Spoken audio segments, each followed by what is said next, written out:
Desde quarta-feira, eu estive em Nova York num painel, numa missão oficial do Senado, num painel sobre a liberdade religiosa. E estou lhe passando isso aqui e passando isso a todos que nos assistem, porque o mundo anda meio maluco. Intolerância de toda sorte. Nós vimos recentemente o caso dos refugiados, em que aquelas pessoas fugindo das guerras em seus países, fugindo das crises, tentavam se salvar e salvar seus filhos. E teve uma cena muito marcante, que eu creio que quase todo mundo que tem acesso à internet, à TV, acabou assistindo, que foi daquela cinegrafista que um pai fugindo e tentando entrar para se salvar, e com o filho no colo, ela calça esse pai e ele acaba caindo. Aquela cena mostrou muito bem o desespero daquelas pessoas e também a insensibilidade de alguns. E nesse painel também foi discutido a tolerância religiosa, o quanto que temos que lutar para que as pessoas possam ter a liberdade de professar seus credos, de ter a sua religião, sem que sejam por isso presas, sem que sejam por isso mortas. E como temos casos em vários países de pastores presos, padres mortos, cristãos sendo degolados, muçulmanos sem poderem professar sua fé. E esse painel buscou justamente discutir. Ali existia parlamentares de muitos países, mais de 100 países ali representados, justamente discutindo esse assunto, um assunto de muita importância. Estivemos ali o representante do secretário-geral da ONU, discutindo esse tema que é muito caro para a humanidade. E me faz lembrar que Vossa Excelência recentemente fez uma audiência pública aqui no Senado, justamente falando sobre o tema e tratando de liberdade religiosa, e qual ali estava representado muitos representantes das religiões de matrizes afro.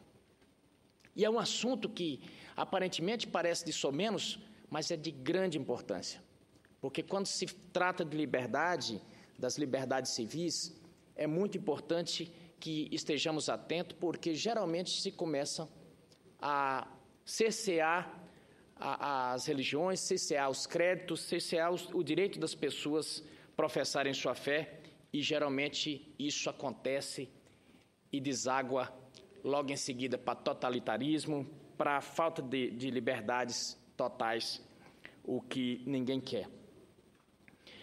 Mas, senador Paim, Vossa Excelência trouxe um assunto já no início do seu discurso aqui, que é sobre a sessão do Congresso que haverá amanhã aqui no Congresso Nacional. E é um assunto muito importante, porque desde o início do ano que nós não conseguimos praticamente votar nada. Essa sessão tem sido esvaziada constantemente por estratégias, e isso pega muito mal, porque tem usado das estratégias mais sórdidas possíveis para poder adiar a votação desses vetos. E Vossa Excelência também disse aqui uma coisa muito importante: vamos para o voto, vamos votar. Na última sessão, por exemplo, havia um orador na tribuna quando, de forma muito antidemocrática, a sessão foi encerrada. Isso passa uma imagem muito ruim. Pode ser normal para o meio político, mas para a população não é. É importante que votemos esses vetos. Nós votamos aqui, por exemplo, o aumento, a recomposição de perdas dos servidores do Judiciário. Se eu não me engano, foi 67 votos a 0. Foi por unanimidade que votamos aqui. E houve um veto a partir da Presidência da República, e de lá para cá a sessão do Congresso o Congresso não mais funciona por conta que o governo não quer que seja apreciado esse veto. E o que me preocupa mais também é o discurso. É o discurso de tentar mudar a realidade dos fatos.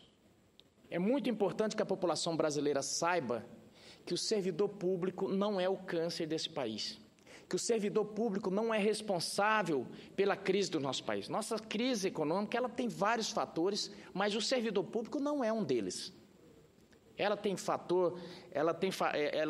fatores distintos, economicamente falando, tem fatores devido ao excesso de gastos, tem fatores devido ao próprio cenário internacional também. Mas os servidores públicos não são culpados por isso. Senador Paim, o que esses servidores têm pedido é simplesmente recomposição de perdas salariais. Ora, o servidor, ele tem o seu orçamento bem calculadinho, não tem para onde fugir. É 27% de imposto de renda que já retira ali na fonte, na hora, na boca do caixa. O salário dele, o poder de compra, é o que o seu salário lhe propicia. Acontece que, com o passar dos anos, a inflação vai corroendo esse poder de compra. E chega num determinado momento que ele nota que a conta de luz subiu, a escola das crianças também, a conta de água, a gasolina, mas que o salário dele não subiu. E isso é matemática. A partir de um momento, ele não consegue mais arcar com suas despesas. E, obviamente, partem para uma negociação. E o governo tem tido, há muito tempo, uma mesa permanente de negociação. Isso falando dos servidores da administração direta. No caso dos servidores do judiciário, é um outro poder. Mas também eles têm feito suas negociações. Pois bem, essas negociações avançaram, chegaram a um ponto, e aí veio aqui para o Congresso para ser votado. Votamos, e agora o governo decidiu vetar. E amanhã nós vamos apreciar esse veto. E é muito importante que uma coisa seja esclarecida. O governo está tentando dizer que se der esse aumento por servidores, o país quebra. Mas, ao mesmo tempo, tem andado aqui pela essa casa um projeto mandado pela direção, pela presidência do STF, mandado pelo ministro Lewandowski, que é do agrado do governo. Acontece que, em termos de valores, praticamente é o mesmo. Simplesmente o que diferencia é que, em várias categorias são atendidas, no outro, poucas categorias são atendidas. E, nesse momento, eu tenho visto que boa parte dos parlamentares que tenho conversado tem caído no conto de vigário, na cantilena do governo, de dizer, olha, esse é um momento de crise, esse é um momento em que não podemos nos dar, olha bem a palavra, a irresponsabilidade de dar esse aumento para o servidor público. Nos primeiros anos do curso de Direitos, senhor presidente, os alunos aprendem que os contratos devem ser cumpridos.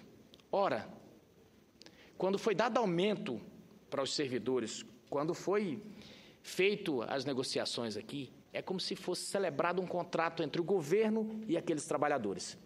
E, obviamente, por aí já se fica pactuado que, conforme a inflação for corroendo esses salários seriam recompostos. Isso é óbvio, isso é constitucional.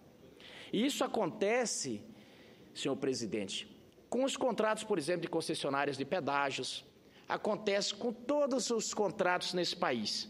Eles são reajustados de acordo com a inflação. Os contratos devem ser cumpridos, é isso que diz a lei. Mas quando se refere aos servidores, parece que isso não existe. A dívida pública, por exemplo, a dívida pública brasileira, não se admite, ninguém imagina, no Ministério da Fazenda, por exemplo, descumprir qualquer cláusula contratual, porque isso passaria em insegurança jurídica. Mas quando se fala do servidor, não tem problema, nós não podemos aumentar um centavo que seja para esses servidores, porque nós vamos quebrar o país. A lógica do raciocínio não pode ser essa. Não se pode o governo fazer estripulia, gastar demais, dar subsídio de toda sorte, dar isenção, desoneração e depois tentar tirar isso do lombo dos trabalhadores, do lombo dos servidores públicos. Isso é inaceitável. E amanhã nós vamos apreciar esse veto. E eu espero que os parlamentares possam ir, que votem contra ou a favor, mas que possam votar não por esse argumento do governo de que se votar pela recomposição de perdas dos salários dos servidores, irá quebrar o país. Isso não é verdade. E chegou o momento também de começarmos a pensar no que a Constituição Federal diz, da independência e da harmonia entre os poderes. Os poderes executivo, legislativo e judiciários. Poderes harmônicos e independentes entre si. Mas que independência é essa que o Poder Executivo quer dizer quanto que deve ter de recomposição de perdas lá no Poder Judiciário? Isso não é independência. Então, senhor presidente, eu espero que amanhã, na votação, primeiro que haja sessão, primeiro que o governo não haja de forma traquina, de forma sorrateira para esvaziar essa sessão. Porque, infelizmente, eu li na Folha de São Paulo que o nosso colega, o nosso companheiro, líder do governo aqui, disse que uma das estratégias que o governo usará será o esvaziamento do quórum, caso perceba que não vai ganhar. Isso é um absurdo. Isso é um total contrassenso e uma total reversão do sentido do Poder Legislativo. Mas isso tem sido uma prática, senhor presidente. Isso tem sido uma prática desse governo e é por isso que está essa crise. Essa crise não é por causa da oposição, não é por competência da oposição, quem dera fosse. Essa crise política, essa crise econômica, ela é obra e graça da Casa Civil. A briga pelo poder, a confusão, a forma como ganhou a eleição de forma a prometer. Eu até acho que ganharia a eleição da mesma forma, sem precisar falar o que sabia que não ia cumprir. Essa semana assisti um vídeo de uma entrevista da presidente Dilma sobre a CPMF, em que o repórter Carlos Nascimento perguntava se a CPMF ia ser recriada. E a presidente Dilma taxativamente disse que não seria recriada porque ela achava que era um erro. Agora nós estamos falando outro assunto também, mas que está dentro dos contratos, porque no momento que a presidente Dilma foi para a televisão e fez aquele contrato com a população brasileira, aquilo foi um contrato verbal, um contrato em que a presidente disse, olha, eu vou fazer isso e isso, e a população em contrapartida falou, não, eu vou comprar essas ideias e vou votar. E votou e elegeu a presidente Dilma. Nesse momento, a crise não é por conta dos servidores públicos, não é por conta dos servidores judiciários. A crise está aí também por uma quebra de contrato por parte unilateral da Presidência da República. Hoje eu vi com muita... Não foi com felicidade que eu vi o momento em que foi anunciado que foi condenado o presidente o tesoureiro do Partido dos Trabalhadores, o Vacari. Isso não é bom para a política, não é bom para ninguém. Não adianta ninguém da oposição querer comemorar isso, que não é bom. A população está vendo um enfraquecimento dos partidos, mas muito mais do Partido dos Trabalhadores. Nesse momento que se fala aqui, em todos os corredores, em todas as casas, é sobre o impeachment. E eu senti que existe eu não sei se um combinado, não sei se vem aqui ali as ideias do Fórum de São Paulo, de tentar jogar para a população de que a oposição que está sordidamente nos cantos por aí, tramando o impeachment. Não é. Praticamente quem começou a falar de impeachment tem sido a Casa Civil. Eu não sei quem trata da estratégia do governo, mas esse assunto começou mais lá do que aqui. Agora, não podemos demonizar a figura do impeachment. Ela é uma figura constitucional e está bem explícita na nossa Constituição. Ou então tiremos, se não podemos falar dela. Agora, o que nós temos que começar a discutir é que, se não podemos falar de impeachment de um presidente, temos que parar de afastar prefeito, temos que parar de afastar governadores. Ou essa lei rege a todos, ou não rege a ninguém. Eu não consigo entender, e na cabeça do cidadão também provavelmente não consegue entender, como é que o Delúbio foi preso, como é que o Vacari está preso, e provavelmente, se forem olhar as contas desses homens, não deve ter muita coisa lá, não. Está claro que essas arrecadações todas foram para beneficiar alguém. Foi para beneficiar quem? Ora, beneficiou as campanhas do presidente Lula e beneficiou a campanha da presidente Dilma. Então, qual a lógica disso? Prende o tesoureiro, mas o principal projeto beneficiário disso não se pode nem falar em nada. Ou então precisamos mudar a legislação. Tornar o presidente uma figura inimputável. Porque do jeito que está, não podemos continuar. O Vacari condenado hoje, Delúbio já foi condenado. E a população não consegue entender. Fala, quem é o beneficiário disso tudo? Bom, o presidente Lula foi reeleito 2 vezes. A presidente Dilma já 2 vezes. O Antônio Pagu, o senhor Luiz Antônio Pagu era presidente do DENIT, e eles, por 2 vezes aqui nessa casa, na CPI, ele deixou bem claro, fui procurado pelo tesoureiro do PT, Antônio Vacari, que me pediu a lista das empresas que prestavam serviço ao governo para que elas pudessem contribuir com a campanha. Que depois acabou se provando aí na justiça, e ele acabou de ser condenado, que não era bem uma contribuição. Mas aí não se pode falar de impeachment. Não se pode discutir investigação. Ora, se há uma condenação do tesoureiro, se metade da cúpula está toda presa, como não investigar o principal projeto? Mas isso tudo, essa crise toda que não foi gestada, isso tudo que eu estou dizendo aqui, é para deixar bem claro que os servidores públicos nada tem a ver com essa confusão. Então, foi gestada uma crise política, foi gestada uma crise econômica, e agora, no bolo todo, eu digo o seguinte, olha, a culpa disso é dos servidores. Vamos quebrar o país se der 1 centavo a mais de aumento. Os servidores públicos não têm nada a ver com essa confusão. Por causa do governo, ou apesar do governo, ou pelo governo, a máquina anda por causa desses servidores públicos. Senador Medeiros. Com todo prazer, senadora. Vossa Excelência me concede a parte, senador. Primeiro, eu quero concordar com Vossa Excelência que, no que diz respeito aos servidores públicos, acho que esse conjunto de medidas anunciadas pelo governo federal tem que ser encaminhadas de uma forma muito, na minha opinião, responsável.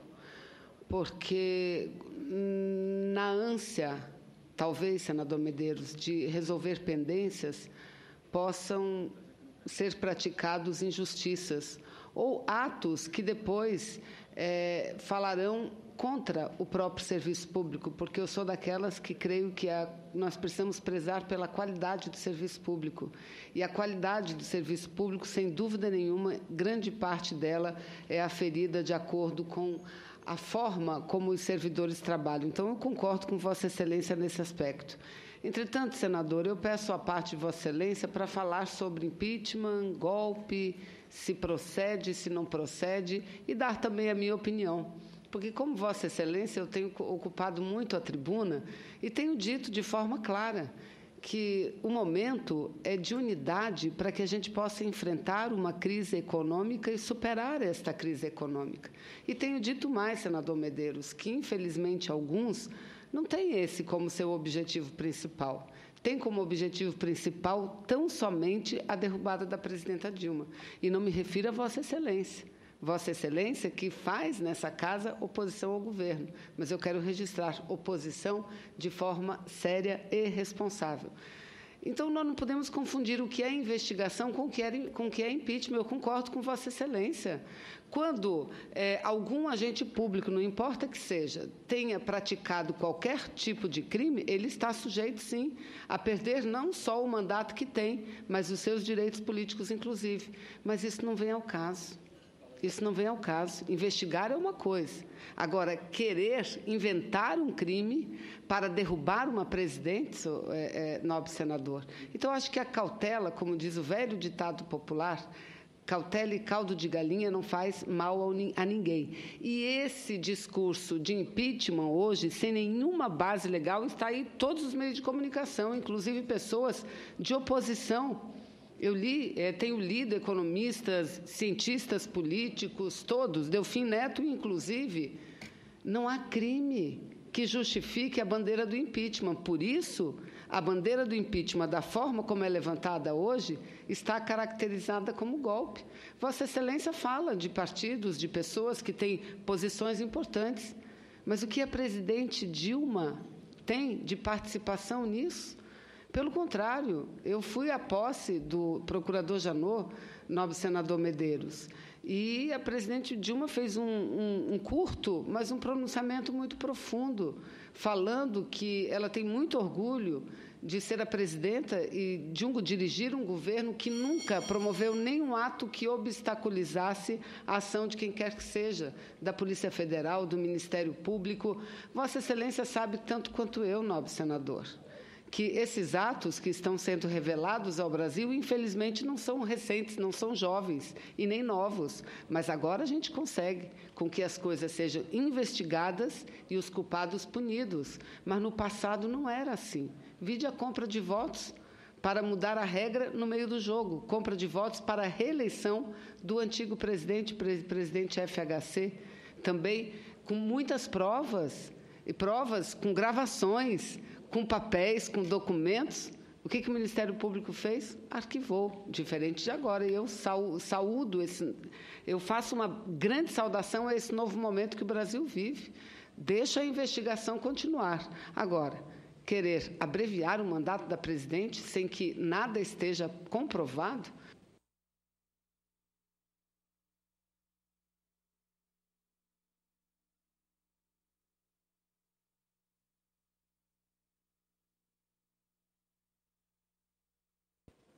eu concluo, nobre senador, apenas levantando isso, para que a gente não possa cometer nenhum tipo de injustiça, que eu acho que, acima de tudo, nós é que temos o dever de defender não só a Constituição brasileira, o Estado democrático de direito e a Constituição, no caso, mas o democrático, de democracia, isso é fundamental. Obrigada, senador Medeiros. Agradeço, senadora Vanessa, e já parto para a conclusão, senador Paim. Mas, senadora Vanessa, recentemente o presidente, o Procurador-Geral da República, disse uma palavra muito interessante, que pau que bate em Chico, bate em Francisco. O que eu tenho repisado aqui é que esse mesmo cuidado que se tem com a instituição Presidência da República, não se tem nas outras esferas. Não se preocupa, por exemplo, nos municípios, se vai trocar o prefeito 3, 4 vezes, se o município vai ficar na miséria, se o município vai ficar todo arrebentado, não tem-se essa preocupação. Na Presidência da República, existe toda uma preocupação e agora, inclusive como Instituto de Defesa, tem se usado a crise econômica para se proteger, dessa investigação que está avassaladora. Porque esse trem da Lava Jato, eu não creio que ele produza algo espetacular. Mas ele tomou um trilho e ele não vai sair dele. Ele só vai parar aí muito longe. E cada dia, ontem mesmo, foi preso mais um dos presidentes de empresa, e isso vai longe. O que eu penso e que tenho defendido, é justamente isso, que não se pode tornar a presidência da República inimputável. E o que eu questiono é o seguinte: para onde foi esse dinheiro? Está muito claro que esse dinheiro foi para custear esse projeto que elegeu a presidente da República. E como é que você prende o coitado Barnabé, mas você não admite, por exemplo, nem investigar e nem tratar desses fatos? Porque quando se fala, eu não concordo, respeito Vossa Excelência, Vossa Excelência sabe muito disso, que eu sou um fã número 1 seu aqui, mas discordo por exemplo, de dizer, e até acho que existe alguns que teria o raciocínio golpista mesmo, mas não posso compactuar com a ideia de que tratar do impeachment é um golpe, porque é inclusive um instituto que já houve num outro momento e que, inclusive, o próprio Partido dos Trabalhadores tentou usar num determinado momento, com fora a FHC, mas o que a gente tem que conseguir evoluir e transpor é essa polarização, que eu acho que o povo brasileiro já não aguenta mais essa polarização. FHC, PT, PSDB, PT, nós temos que conseguir evoluir desse mandato. Queira Deus que essa crise acabe logo, e até torço que a presidente Dilma termine esse mandato, que venha essas investigações, que sejam sérias e que ela seja inocente. Eu até quero que seja, mas acho que não. No início do mandato eu disse aqui que não via as digitais, agora já não consigo dizer isso com certeza. Mas o que eu não consigo e que não quero que aconteça é que a mentirada que foi usada para se eleger não venha a ser usada agora contra o pobre do servidor público. Porque a presidente Dilma pode não ter pego um centavo, mas, olha, mentiu com gosto. Foi uma mentirada para se eleger e eu tenho ficado quieto até esse momento. Mas eu não consigo admitir que use a mesma raciocínio, a mesma mentirada, a mesma sordidez contra o servidor público, porque esse não tem como se defender. Esse já existe, já é queimado por natureza, porque a população brasileira acaba confundindo que o servidor público não trabalha, que o servidor público não ganha muito. E, na verdade, a população brasileira tem recebido um péssimo serviço, não é por culpa do servidor público. Quando o empresário fica retido lá na aduana, lá em Foz do Iguaçu, fica retido os seus produtos aí nos portos, não é por culpa do servidor, é por falta de servidores públicos. É pelo sucateamento da máquina. Quando a Polícia Federal não pode cumprir o seu trabalho nas fronteiras, é pelo sucateamento da máquina. Não é por culpa do servidor público.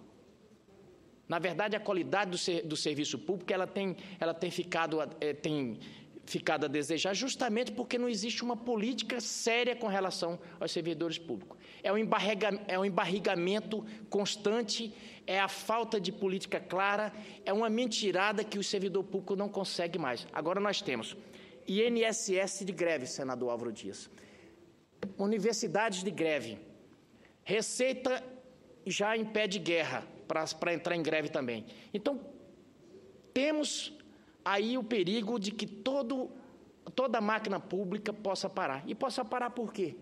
Por falta de confiança no governo, que já não inspira confiança em ninguém. É um governo que perdeu a base na Câmara, perdeu a base no Senado e perdeu todo o link com a população brasileira.